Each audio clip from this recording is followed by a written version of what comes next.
ನೆನಪಿರಬಹುದು, ರೀಸೆಂಟ್ ಆಗಿ ಶಿಕ್ಷಣ ಸಚಿವ ಮಧು ಬಂಗಾರಪ್ಪನವರು ನನಗೆ ಕನ್ನಡ ಸರಿಯಾಗಿ ಮಾತನಾಡೋದಕ್ಕೆ ಬರಲ್ಲ ಅಂತ ಹೇಳೋದ್ರ ಮೂಲಕ ವ್ಯಾಪಕ ಟೀಕೆಗೆ ಗುರಿಯಾಗಿದ್ರು. ಅದಾದ್ಮೇಲೆ ಈಗ ರಾಜ್ಯದ ಕನ್ನಡ ಮತ್ತು ಸಂಸ್ಕೃತಿ ಇಲಾಖೆ ಸಚಿವರಾಗಿರೋ ಶಿವರಾಜ್ ತಂಗಡಗಿ ಕೇವಲ ಶುಭವಾಗಲಿ ಅನ್ನೋ ಸಣ್ಣ ಪದವನ್ನ ಬರೆಯೋದಕ್ಕೆ ಎಷ್ಟೆಲ್ಲ ಪರದಾಟ ಪಟ್ಟಿದ್ದಾರೆ ಅನ್ನೋದನ್ನ ನೋಡಿದ್ರೆ ನಿಜಕ್ಕೂ ನಿಮ್ಗೆ ಆಶ್ಚರ್ಯ ಆಗಬಹುದು. ಕಾರಟಗಿಯ ಜೆಪಿ ನಗರದ ಅಂಗನವಾಡಿ ಕಟ್ಟಡ ಉದ್ಘಾಟನೆ ವೇಳೆ ಕಪ್ಪು ಬೋರ್ಡ್ ಮೇಲೆ ಶುಭವಾಗಲಿ ಅಂತ ಬರೆಯೋದಕ್ಕೆ ಎಷ್ಟೆಲ್ಲ ಪರದಾಟ ಪಟ್ಟಿದ್ದಾರೆ ನೋಡಿ. ಈ ಘಟನೆಗೆ ಸಂಬಂಧಪಟ್ಟ ಹಾಗೆ ಒಂದು ವಿಡಿಯೋ ಸೋಷಿಯಲ್ ಮೀಡಿಯಾದಲ್ಲಿ ಸಖತ್ ವೈರಲ್ ಆಗ್ತಾ ಇದೆ.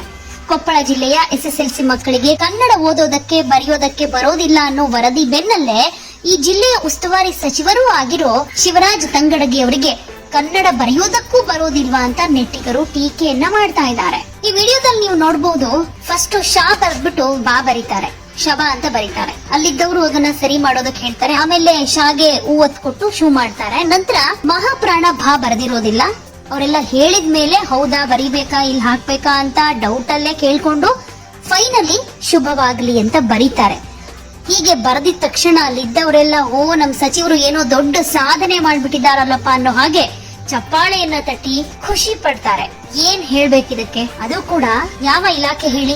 ಕನ್ನಡ ಮತ್ತು ಸಂಸ್ಕೃತಿ ಇಲಾಖೆ. ಯಾವುದೋ ಒಂದು ದೊಡ್ಡ ಕಷ್ಟದ ಪದವನ್ನ ಇಲ್ಲಿ ಬರೆಯೋದಕ್ಕೆ ಒದ್ದಾಡಿರೋದಲ್ಲ. ಶುಭವಾಗಲಿ ಅಂತ ಸರಳವಾದ ಪದವನ್ನ ಬರೆಯೋದಕ್ಕೆ ಈ ರೀತಿ ಪರದಾಟ ಪಟ್ಟಿದ್ದಾರೆ ಅಂತಂದ್ರೆ ಇವರನ್ನ ಆಯ್ಕೆ ಮಾಡಿರೋ ಜನರೇ ಇದ್ರ ಬಗ್ಗೆ ಮಾತನಾಡಬೇಕು ಅಂತ ಅನ್ಸುತ್ತೆ.